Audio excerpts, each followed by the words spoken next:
ಒಂದು ಈ ತರ ಅಲಿಗೇಷನ್ಸ್ ಬಂದಾಗ ಹೂರ್ is responsible will have to speak. That is ಅವ್ರು ಯಾವುದೇ ಕಾರಣಕ್ಕೂ ತಪ್ಪಿಸ್ಕೊಳ್ಳೋದಕ್ಕೆ ಆಗೋದಿಲ್ಲ. ಬಟ್ ಹಿಂಗೆ ಬರಬಾರ್ದು ಅಂತ ನಾನೇನು ಹೇಳೋದಕ್ಕೆ ಹೋಗೋದಿಲ್ಲ. ಬೈ ಕೋ ಇನ್ಸಿಡೆನ್ಸಲ್ ಆಗಿರ್ಬೋದು. ಬಟ್ ಸಿನ್ಸ್ ಪಬ್ಲಿಕ್ ಡೊಮೈನ್ ಅಲ್ಲಿ ಈ ತರ ಚರ್ಚೆಗಳು ನಡಿಬೇಕಾದ್ರೆ ಬೇರೆಯವ್ರ ಮಕ್ಕಳು ಕೂಡ ಪಾಪ ಅವರಿಗೆ ಏನೋ ಅನ್ಯಾಯ ಆಗಿದೆ ಅಂತ ಹೇಳಿದಾಗ, ಯಾಕಂದ್ರೆ ಅವರು ಕಷ್ಟಪಟ್ಟಿರ್ತಾರೆ, ಅದಕ್ಕಾದ್ರೂ some kind of check point ಇಟ್ಬಿಟ್ಟು ಅದು ಉತ್ತರನ ಅಧ್ಯಕ್ಷರು ಕೊಡ್ಬೇಕಾಗತ್ತೆ. ಹಂಗೆ ತಪ್ಸ್ಕೊಂಡು ಇದು ಮಾಡೋದಕ್ಕೆ ಆಗೋದಿಲ್ಲ ನನ್ನ ಅನಿಸಿಕೆ. ಅಂಡ್ ಮಾಡ್ತಾರೆ ಅಂತೇಳಿ ವಿಶ್ವಾಸ ಇದೆ. ನೀವ್ ಹೇಳ್ತಾ ಇರೋದು ನೀವ್ ನೋಡ್ತಕ್ಕಂಥ ಆಂಗಲ್ ಅಲ್ಲಿ ಆ ಸೀರೀಸ್ ಕಂಟಿನ್ಯೂಸ್ ಇದ್ರೆ ಅವ್ರಿಗೇನೋ ಆಗಿರ್ಬೋದು, ಹಿಂಗ್ ಮಾಡಿರ್ಬೋದು ಅಂತ ಹೇಳಿ ಇವರಿಗೆಲ್ಲ ಏನೋ ಒಂದು ಪಾರ್ಶಾಲಿಟಿ ಮಾಡಿರ್ಬೋದು ಅಂತಕ್ಕಂಥದ್ದು. ಮತ್ತೆ ಆನ್ಸರ್ ಪೇಪರ್ ಅಲ್ಲೂ ಕೂಡ ಮ್ಯಾನಿಪುಲೇಟ್ ಮಾಡಿರ್ಬೋದು ಅಂತ ಹೇಳಿ ನೀವು ತಾವೇನು ಹೇಳ್ತಾ ಇದ್ದೀರಾ. ಈಗ ಏನೇ ಅಲಿಗೇಷನ್ ಬಂದಾಗ unless it is proved, it can't be ಅದು ನಿಜ ಅಂತ ಹೇಳಿ ಹೇಳೋದಕ್ಕಾಗೋದಿಲ್ಲ. ಸೊ ಅದಕ್ಕೆ ಈ ತರ ಅಲಿಗೇಷನ್ ಬಂದಾಗ ಅಧ್ಯಕ್ಷರು ಏನಿದ್ದಾರೆ, KPSC ಅಧ್ಯಕ್ಷರು, ಅವ್ರು he has to come and tell.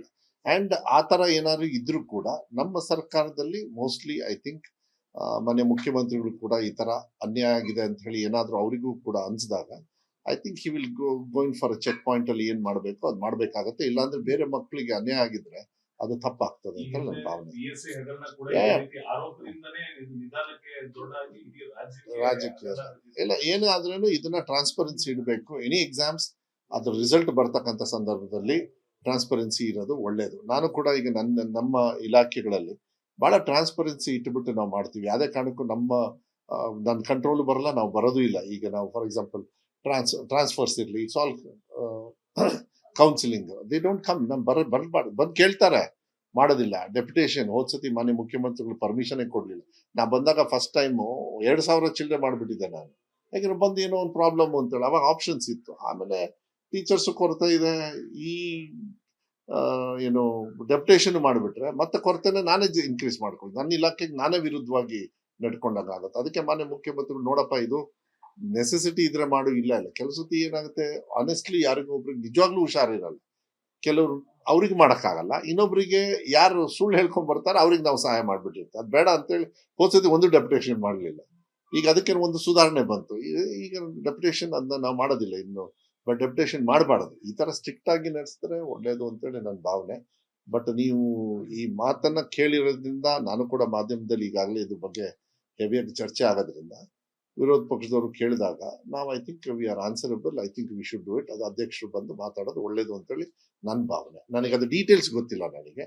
But ನೀವೇನ್ ಮಾಹಿತಿ ಕೊಟ್ರಿ ಹಿಂಗೆ ಸೀರೀಸ್ ಅಲ್ಲಿ ಸಮ್ ಕೈಂಡ್ ಆಫ್ ಥಿಂಕ್ ಆಗಿರಬಹುದು ಅಂತ ಹೇಳಿ ನೀವೇನ್ ಹೇಳ್ತಾ ಇದ್ದೀರಾ, I think he will have to answer.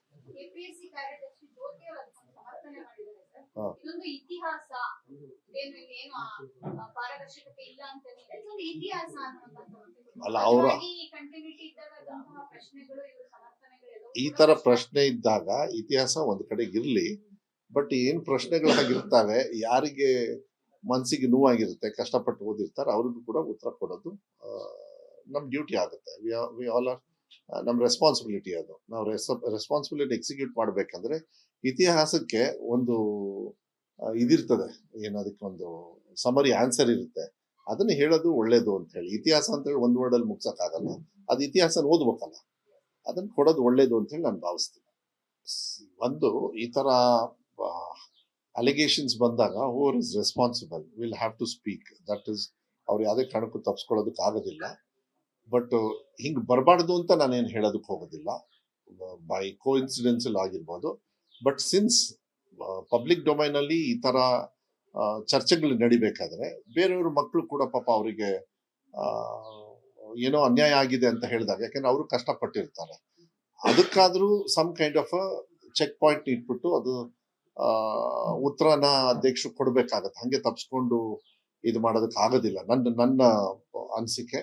And ಮಾಡ್ತಾರೆ ಅಂತೇಳಿ ವಿಶ್ವಾಸ ಇದೆ. ನೀವ್ ಹೇಳ್ತಾ ಇರೋದು ನೀವ್ ನೋಡ್ತಕ್ಕಂಥ ಆಂಗಲ್ ಅಲ್ಲಿ ಆ ಸೀರೀಸ್ ಕಂಟಿನ್ಯೂಸ್ ಇದ್ರೆ ಅವ್ರಿಗೇನೋ ಆಗಿರ್ಬೋದು, ಹಿಂಗ್ ಮಾಡಿರ್ಬೋದು ಅಂತ ಹೇಳಿ ಇವರಿಗೆಲ್ಲ ಏನೋ ಒಂದು ಪಾರ್ಶಾಲಿಟಿ ಮಾಡಿರ್ಬೋದು ಅಂತಕ್ಕಂಥದ್ದು. ಮತ್ತೆ ಆನ್ಸರ್ ಪೇಪರ್ ಅಲ್ಲೂ ಕೂಡ ಮ್ಯಾನಿಪುಲೇಟ್ ಮಾಡಿರ್ಬೋದು ಅಂತ ಹೇಳಿ ನೀವು ತಾವೇನು ಹೇಳ್ತಾ ಇದ್ದೀರಾ. ಈಗ ಏನೇ ಅಲಿಗೇಷನ್ ಬಂದಾಗ unless it is proved, it can't be ಅದು ನಿಜ ಅಂತ ಹೇಳಿ ಹೇಳೋದಕ್ಕಾಗೋದಿಲ್ಲ. ಸೊ ಅದಕ್ಕೆ ಈ ತರ ಅಲಿಗೇಷನ್ ಬಂದಾಗ ಅಧ್ಯಕ್ಷರು ಏನಿದ್ದಾರೆ, KPSC ಅಧ್ಯಕ್ಷರು ಅವರು he has to come and tell. And ಆ ಥರ ಏನಾದ್ರು ಇದ್ರೂ ಕೂಡ ನಮ್ಮ ಸರ್ಕಾರದಲ್ಲಿ ಮೋಸ್ಟ್ಲಿ ಐ ಥಿಂಕ್ ಮನೆ ಮುಖ್ಯಮಂತ್ರಿಗಳು ಕೂಡ ಈ ಥರ ಅನ್ಯಾಯ ಆಗಿದೆ ಅಂತ ಹೇಳಿ ಏನಾದರೂ ಅವರಿಗೂ ಕೂಡ ಅನ್ಸಿದಾಗ I think he will going for check point ಅಲ್ಲಿ ಏನ್ ಮಾಡಬೇಕು ಅದು ಮಾಡಬೇಕಾಗತ್ತೆ. ಇಲ್ಲಾಂದ್ರೆ ಬೇರೆ ಮಕ್ಕಳಿಗೆ ಅನ್ಯಾಯ ಆಗಿದ್ರೆ ಅದು ತಪ್ಪಾಗ್ತದೆ ಅಂತ ನನ್ನ ಭಾವನೆ. ರಾಜಕೀಯ ಇಲ್ಲ ಏನೇ ಆದ್ರೂ ಇದನ್ನ ಟ್ರಾನ್ಸ್ಪರೆನ್ಸಿ ಇಡಬೇಕು. ಎನಿ ಎಕ್ಸಾಮ್ಸ್ ಅದ್ರ ರಿಸಲ್ಟ್ ಬರ್ತಕ್ಕಂಥ ಸಂದರ್ಭದಲ್ಲಿ ಟ್ರಾನ್ಸ್ಪರೆನ್ಸಿ ಇರೋದು ಒಳ್ಳೇದು. ನಾನು ಕೂಡ ಈಗ ನಮ್ಮ ಇಲಾಖೆಗಳಲ್ಲಿ ಬಹಳ ಟ್ರಾನ್ಸ್ಪರೆನ್ಸಿ ಇಟ್ಬಿಟ್ಟು ನಾವು ಮಾಡ್ತೀವಿ. ಯಾವುದೇ ಕಾರಣಕ್ಕೂ ನನ್ನ ಕಂಟ್ರೋಲ್ ಬರಲ್ಲ, ನಾವು ಬರೋದು ಇಲ್ಲ. ಈಗ ನಾವು ಫಾರ್ ಎಕ್ಸಾಂಪಲ್ ಟ್ರಾನ್ಸ್ಫರ್ಸ್ ಇರಲಿ, it's all counselling, they don't come. ಬಂದು ಕೇಳ್ತಾರೆ, ಮಾಡೋದಿಲ್ಲ. ಡೆಪ್ಯುಟೇಷನ್ ಹೋದ್ಸತಿ ಮಾನ್ಯ ಮುಖ್ಯಮಂತ್ರಿಗಳು ಪರ್ಮಿಷನ್ ಕೊಡ್ಲಿಲ್ಲ. ನಾ ಬಂದಾಗ ಫಸ್ಟ್ ಟೈಮು 2,000 ಚಿಲ್ಲರೆ ಮಾಡಿಬಿಟ್ಟಿದ್ದೆ ನಾನು. ಯಾಕಂದ್ರೆ ಬಂದು ಏನೋ ಒಂದು ಪ್ರಾಬ್ಲಮ್ ಅಂತೇಳಿ ಅವಾಗ ಆಪ್ಷನ್ಸ್ ಇತ್ತು. ಆಮೇಲೆ ಟೀಚರ್ಸ್ ಕೊರತೆ ಇದೆ, ಈ ಏನು ಡೆಪ್ಯುಟೇಷನ್ ಮಾಡಿಬಿಟ್ರೆ ಮತ್ತೆ ಕೊರತೆನೆ ನಾನೇ ಇನ್ಕ್ರೀಸ್ ಮಾಡ್ಕೊಂಡು ನನ್ನ ಇಲಾಖೆಗೆ ನಾನೇ ವಿರುದ್ಧವಾಗಿ ನಡ್ಕೊಂಡಾಗ ಆಗುತ್ತೆ. ಅದಕ್ಕೆ ಮಾನ್ಯ ಮುಖ್ಯಮಂತ್ರಿಗಳು ನೋಡಪ್ಪ ಇದು ನೆಸೆಸಿಟಿ ಇದ್ರೆ ಮಾಡು, ಇಲ್ಲ ಕೆಲವು ಸತಿ ಏನಾಗುತ್ತೆ ಆನೆಸ್ಟ್ಲಿ ಯಾರಿಗೂ ಒಬ್ರಿಗೆ ನಿಜವಾಗ್ಲೂ ಹುಷಾರಿರಲ್ಲ, ಕೆಲವರು ಅವ್ರಿಗೆ ಮಾಡೋಕ್ಕಾಗಲ್ಲ, ಇನ್ನೊಬ್ರಿಗೆ ಯಾರು ಸುಳ್ಳು ಹೇಳ್ಕೊಂಡ್ ಬರ್ತಾರೆ ಅವ್ರಿಗೆ ನಾವು ಸಹಾಯ ಮಾಡ್ಬಿಟ್ಟಿರ್ತೀವಿ. ಅದು ಬೇಡ ಅಂತೇಳಿ ಹೋದ್ಸತಿ ಒಂದು ಡೆಪ್ಯುಟೇಷನ್ ಮಾಡಲಿಲ್ಲ. ಈಗ ಅದಕ್ಕೆ ಒಂದು ಸುಧಾರಣೆ ಬಂತು. ಈಗ ಡೆಪ್ಯುಟೇಷನ್ ಅದನ್ನ ನಾವು ಮಾಡೋದಿಲ್ಲ ಇನ್ನು, ಬಟ್ ಡೆಪ್ಯುಟೇಷನ್ ಮಾಡಬಾರ್ದು. ಈ ತರ ಸ್ಟ್ರಿಕ್ಟ್ ಆಗಿ ನಡೆಸಿದ್ರೆ ಒಳ್ಳೇದು ಅಂತೇಳಿ ನನ್ನ ಭಾವನೆ.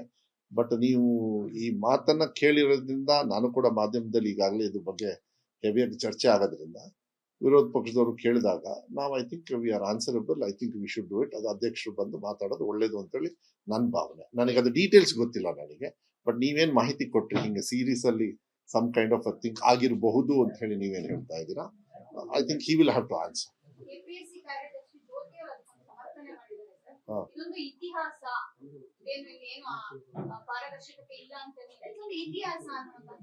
ಅಲ್ಲ, ಅವರ ಈ ತರ ಪ್ರಶ್ನೆ ಇದ್ದಾಗ ಇತಿಹಾಸ ಒಂದ್ ಕಡೆ ಇರ್ಲಿ, ಬಟ್ ಏನ್ ಪ್ರಶ್ನೆಗಳಾಗಿರ್ತಾವೆ, ಯಾರಿಗೆ ಮನ್ಸಿಗೆ ನೋವಾಗಿರುತ್ತೆ, ಕಷ್ಟಪಟ್ಟು ಓದಿರ್ತಾರೆ, ಅವ್ರಿಗೂ ಕೂಡ ಉತ್ತರ ಕೊಡೋದು ನಮ್ ಡ್ಯೂಟಿ ಆಗುತ್ತೆ. ವಿ ಆಲ್ ಆರ್, ನಮ್ ರೆಸ್ಪಾನ್ಸಿಬಿಲಿಟಿ ಅದು. ನಾವು ರೆಸ್ಪಾನ್ಸಿಬಿಲಿಟಿ ಎಕ್ಸಿಕ್ಯೂಟ್ ಮಾಡ್ಬೇಕಂದ್ರೆ ಇತಿಹಾಸಕ್ಕೆ ಒಂದು ಇದಿರ್ತದೆ, ಏನದಕ್ಕೆ ಒಂದು ಸಮರಿ ಆನ್ಸರ್ ಇರುತ್ತೆ, ಅದನ್ನ ಹೇಳೋದು ಒಳ್ಳೇದು ಅಂತ ಹೇಳಿ. ಇತಿಹಾಸ ಅಂತ ಹೇಳಿ ಒಂದ್ ವರ್ಡ್ ಅಲ್ಲಿ ಮುಗ್ಸಕ್ಕಾಗಲ್ಲ, ಅದು ಇತಿಹಾಸ ಓದ್ಬೇಕಲ್ಲ, ಅದನ್ನ ಕೊಡೋದು ಒಳ್ಳೇದು ಅಂತ ಹೇಳಿ ನಾನು ಭಾವಿಸ್ತೀನಿ. ಒಂದು ಈ ತರ ಅಲಿಗೇಷನ್ಸ್ ಬಂದಾಗ ಹೂರ್ is responsible will have to speak. That is, ಅವ್ರು ಯಾವುದೇ ಕಾರಣಕ್ಕೂ ತಪ್ಪಿಸ್ಕೊಳ್ಳೋದಕ್ಕೆ ಆಗೋದಿಲ್ಲ. ಬಟ್ ಹಿಂಗ್ ಬರಬಾರ್ದು ಅಂತ ನಾನೇನು ಹೇಳೋದಕ್ಕೆ ಹೋಗೋದಿಲ್ಲ, ಬೈ ಕೋ ಇನ್ಸಿಡೆನ್ಸಲ್ ಆಗಿರ್ಬೋದು. ಬಟ್ ಸಿನ್ಸ್ ಪಬ್ಲಿಕ್ ಡೊಮೈನ್ ಅಲ್ಲಿ ಈ ತರ ಚರ್ಚೆಗಳು ನಡಿಬೇಕಾದ್ರೆ ಬೇರೆಯವ್ರ ಮಕ್ಕಳು ಕೂಡ ಪಾಪ ಅವರಿಗೆ ಏನೋ ಅನ್ಯಾಯ ಆಗಿದೆ ಅಂತ ಹೇಳಿದಾಗ, ಯಾಕಂದ್ರೆ ಅವರು ಕಷ್ಟಪಟ್ಟಿರ್ತಾರೆ, ಅದಕ್ಕಾದ್ರೂ some kind of check point ಇಟ್ಬಿಟ್ಟು ಅದು ಉತ್ತರನ ಅಧ್ಯಕ್ಷರು ಕೊಡ್ಬೇಕಾಗತ್ತೆ. ಹಂಗೆ ತಪ್ಸ್ಕೊಂಡು ಇದು ಮಾಡೋದಕ್ಕೆ ಆಗೋದಿಲ್ಲ ನನ್ನ ಅನಿಸಿಕೆ. ಅಂಡ್ ಮಾಡ್ತಾರೆ ಅಂತ ಹೇಳಿ ವಿಶ್ವಾಸ ಇದೆ. ನೀವ್ ಹೇಳ್ತಾ ಇರೋದು ನೀವ್ ನೋಡ್ತಕ್ಕಂಥ ಆಂಗಲ್ ಅಲ್ಲಿ ಆ ಸೀರೀಸ್ ಕಂಟಿನ್ಯೂಸ್ ಇದ್ರೆ ಅವ್ರಿಗೇನೋ ಆಗಿರ್ಬೋದು, ಹಿಂಗ್ ಮಾಡಿರ್ಬೋದು ಅಂತ ಹೇಳಿ, ಇವರಿಗೆಲ್ಲ ಏನೋ ಒಂದು ಪಾರ್ಶಾಲಿಟಿ ಮಾಡಿರ್ಬೋದು ಅಂತಕ್ಕಂಥದ್ದು, ಮತ್ತೆ ಆನ್ಸರ್ ಪೇಪರ್ ಅಲ್ಲೂ ಕೂಡ ಮ್ಯಾನಿಪುಲೇಟ್ ಮಾಡಿರ್ಬೋದು ಅಂತ ಹೇಳಿ ಏನ್ ನೀವು ತಾವೇನು ಹೇಳ್ತಾ ಇದ್ದೀರಾ. ಈಗ ಏನೇ ಅಲಿಗೇಷನ್ ಬಂದಾಗ unless it is proved, it can't be ಅದು ನಿಜ ಅಂತ ಹೇಳಿ ಹೇಳೋದಕ್ಕಾಗೋದಿಲ್ಲ. ಸೊ ಅದಕ್ಕೆ ಈ ತರ ಅಲಿಗೇಷನ್ ಬಂದಾಗ ಅಧ್ಯಕ್ಷರು ಏನಿದ್ದಾರೆ, KPSC ಅಧ್ಯಕ್ಷರು, ಅವರು he has to come and tell. And ಆ ತರ ಏನಾದ್ರು ಇದ್ರೂ ಕೂಡ ನಮ್ಮ ಸರ್ಕಾರದಲ್ಲಿ ಮೋಸ್ಟ್ಲಿ ಐ ಥಿಂಕ್ ಮನೆ ಮುಖ್ಯಮಂತ್ರಿಗಳು ಕೂಡ ಈ ತರ ಅನ್ಯಾಯ ಆಗಿದೆ ಅಂತ ಹೇಳಿ ಏನಾದ್ರು ಅವರಿಗೂ ಕೂಡ ಅನ್ಸಿದಾಗ I think he will going for check point ಅಲ್ಲಿ ಏನ್ ಮಾಡಬೇಕು ಅದು ಮಾಡಬೇಕಾಗತ್ತೆ. ಇಲ್ಲಾಂದ್ರೆ ಬೇರೆ ಮಕ್ಕಳಿಗೆ ಅನ್ಯಾಯ ಆಗಿದ್ರೆ ಅದು ತಪ್ಪಾಗ್ತದೆ ಅಂತ ನನ್ನ ಭಾವನೆ. ರಾಜಕೀಯ ಇಲ್ಲ ಏನೇ ಆದ್ರೂ ಇದನ್ನ ಟ್ರಾನ್ಸ್ಪರೆನ್ಸಿ ಇಡಬೇಕು. ಎನಿ ಎಕ್ಸಾಮ್ಸ್ ಅದ್ರ ರಿಸಲ್ಟ್ ಬರ್ತಕ್ಕಂಥ ಸಂದರ್ಭದಲ್ಲಿ ಟ್ರಾನ್ಸ್ಪರೆನ್ಸಿ ಇರೋದು ಒಳ್ಳೇದು. ನಾನು ಕೂಡ ಈಗ ನಮ್ಮ ಇಲಾಖೆಗಳಲ್ಲಿ ಬಹಳ ಟ್ರಾನ್ಸ್ಪರೆನ್ಸಿ ಇಟ್ಬಿಟ್ಟು ನಾವು ಮಾಡ್ತೀವಿ. ಯಾವುದೇ ಕಾರಣಕ್ಕೂ ನನ್ನ ಕಂಟ್ರೋಲ್ ಬರಲ್ಲ, ನಾವು ಬರೋದು ಇಲ್ಲ. ಈಗ ನಾವು ಫಾರ್ ಎಕ್ಸಾಂಪಲ್ ಟ್ರಾನ್ಸ್ಫರ್ಸ್ ಇರಲಿ, it's all counselling, they don't come. ಬಂದು ಕೇಳ್ತಾರೆ, ಮಾಡೋದಿಲ್ಲ. ಡೆಪ್ಯುಟೇಷನ್ ಹೋದ್ಸತಿ ಮಾನ್ಯ ಮುಖ್ಯಮಂತ್ರಿಗಳು ಪರ್ಮಿಷನ್ ಕೊಡ್ಲಿಲ್ಲ. ನಾ ಬಂದಾಗ ಫಸ್ಟ್ ಟೈಮು 2,000 ಚಿಲ್ಲರೆ ಮಾಡಿಬಿಟ್ಟಿದ್ದೆ ನಾನು. ಯಾಕಂದ್ರೆ ಬಂದು ಏನೋ ಒಂದು ಪ್ರಾಬ್ಲಮ್ ಅಂತೇಳಿ ಅವಾಗ ಆಪ್ಷನ್ಸ್ ಇತ್ತು. ಆಮೇಲೆ ಟೀಚರ್ಸ್ ಕೊರತೆ ಇದೆ, ಈ ಏನು ಡೆಪ್ಯುಟೇಷನ್ ಮಾಡಿಬಿಟ್ರೆ ಮತ್ತೆ ಕೊರತೆನೆ ನಾನೇ ಇನ್ಕ್ರೀಸ್ ಮಾಡ್ಕೊಂಡು ನನ್ನ ಇಲಾಖೆಗೆ ನಾನೇ ವಿರುದ್ಧವಾಗಿ ನಡ್ಕೊಂಡಾಗ ಆಗುತ್ತೆ. ಅದಕ್ಕೆ ಮಾನ್ಯ ಮುಖ್ಯಮಂತ್ರಿಗಳು ನೋಡಪ್ಪ ಇದು ನೆಸೆಸಿಟಿ ಇದ್ರೆ ಮಾಡು, ಇಲ್ಲ ಇಲ್ಲ. ಕೆಲವು ಸತಿ ಏನಾಗುತ್ತೆ, ಆನೆಸ್ಟ್ಲಿ ಯಾರಿಗೂ ಒಬ್ರಿಗೆ ನಿಜವಾಗ್ಲೂ ಹುಷಾರಿರಲ್ಲ. ಕೆಲವರು ಅವ್ರಿಗೆ ಮಾಡಕ್ಕಾಗಲ್ಲ, ಇನ್ನೊಬ್ರಿಗೆ ಯಾರು ಸುಳ್ಳು ಹೇಳ್ಕೊಂಡ್ ಬರ್ತಾರೆ ಅವ್ರಿಗೆ ನಾವು ಸಹಾಯ ಮಾಡ್ಬಿಟ್ಟಿರ್ತೀವಿ. ಅದು ಬೇಡ ಅಂತೇಳಿ ಹೋದ್ಸತಿ ಒಂದು ಡೆಪ್ಯುಟೇಷನ್ ಮಾಡಲಿಲ್ಲ. ಈಗ ಅದಕ್ಕೆ ಒಂದು ಸುಧಾರಣೆ ಬಂತು. ಈಗ ಡೆಪ್ಯುಟೇಷನ್ ಅದನ್ನ ನಾವು ಮಾಡೋದಿಲ್ಲ ಇನ್ನು, ಬಟ್ ಡೆಪ್ಯುಟೇಷನ್ ಮಾಡಬಾರ್ದು. ಈ ತರ ಸ್ಟ್ರಿಕ್ಟ್ ಆಗಿ ನಡೆಸಿದ್ರೆ ಒಳ್ಳೇದು ಅಂತೇಳಿ ನನ್ನ ಭಾವನೆ. ಬಟ್ ನೀವು ಈ ಮಾತನ್ನ ಕೇಳಿರೋದ್ರಿಂದ ನಾನು ಕೂಡ ಮಾಧ್ಯಮದಲ್ಲಿ ಈಗಾಗಲೇ ಇದ್ರ ಬಗ್ಗೆ ಹೆವಿಯಾಗಿ ಚರ್ಚೆ ಆಗೋದ್ರಿಂದ ವಿರೋಧ ಪಕ್ಷದವರು ಕೇಳಿದಾಗ ನಾವು I think we are answerable, I think we should do it. ಅದು ಅಧ್ಯಕ್ಷರು ಬಂದು ಮಾತಾಡೋದು ಒಳ್ಳೇದು ಅಂತೇಳಿ ನನ್ನ ಭಾವನೆ. ನನಗೆ ಅದು ಡೀಟೇಲ್ಸ್ ಗೊತ್ತಿಲ್ಲ ನನಗೆ, ಬಟ್ ನೀವೇನ್ ಮಾಹಿತಿ ಕೊಟ್ರಿ ಹಿಂಗೆ ಸೀರೀಸ್ ಅಲ್ಲಿ ಸಮ್ ಕೈಂಡ್ ಆಫ್ ಥಿಂಕ್ ಆಗಿರಬಹುದು ಅಂತ ಹೇಳಿ ನೀವೇನ್ ಹೇಳ್ತಾ ಇದ್ದೀರಾ, I think he will have to answer. KPSC ಕಾರ್ಯದರ್ಶಿ ಜ್ಯೋತಿ ಅವರು ಸಮರ್ಥನೆ ಮಾಡಿದ್ದಾರೆ ಸರ್. ಹಾ. ಇದೊಂದು ಇತಿಹಾಸ, ಏನು ಪಾರದರ್ಶಕತೆ ಇಲ್ಲ ಅಂತ ಇದೊಂದು ಇತಿಹಾಸ ಅಲ್ಲ, ಅವರ ಕಂಟಿನ್ಯೂಟಿ ಇದ್ದಾಗ ಅದಂತಹ ಪ್ರಶ್ನೆಗಳು ಇವರು ಸಮರ್ಥನೆಗಳು ಈ ತರ ಪ್ರಶ್ನೆ ಇದ್ದಾಗ ಇತಿಹಾಸ ಒಂದ್ ಕಡೆ ಇರ್ಲಿ, ಬಟ್ ಏನ್ ಪ್ರಶ್ನೆಗಳಾಗಿರ್ತವೆ, ಯಾರಿಗೆ ಮನ್ಸಿಗೆ ನೋವಾಗಿರುತ್ತೆ, ಕಷ್ಟಪಟ್ಟು ಓದಿರ್ತಾರೆ, ಅವ್ರಿಗೂ ಕೂಡ ಉತ್ತರ ಕೊಡೋದು ನಮ್ ಡ್ಯೂಟಿ ಆಗುತ್ತೆ. ವಿ ಆಲ್ ಆರ್, ನಮ್ ರೆಸ್ಪಾನ್ಸಿಬಿಲಿಟಿ ಅದು. ನಾವು ರೆಸ್ಪಾನ್ಸಿಬಿಲಿಟಿ ಎಕ್ಸಿಕ್ಯೂಟ್ ಮಾಡ್ಬೇಕಂದ್ರೆ ಇತಿಹಾಸಕ್ಕೆ ಒಂದು ಇದಿರ್ತದೆ, ಏನದಕ್ಕೆ ಒಂದು ಸಮರಿ ಆನ್ಸರ್ ಇರುತ್ತೆ, ಅದನ್ನ ಹೇಳೋದು ಒಳ್ಳೇದು ಅಂತ ಹೇಳಿ. ಇತಿಹಾಸ ಅಂತ ಹೇಳಿ ಒಂದ್ ವರ್ಡ್ ಅಲ್ಲಿ ಮುಗ್ಸಕ್ ಆಗಲ್ಲ, ಅದು ಇತಿಹಾಸ ಓದ್ಬೇಕಲ್ಲ, ಅದನ್ನ ಕೊಡೋದು ಒಳ್ಳೇದು ಅಂತ ಹೇಳಿ ನಾನು ಭಾವಿಸ್ತೀನಿ.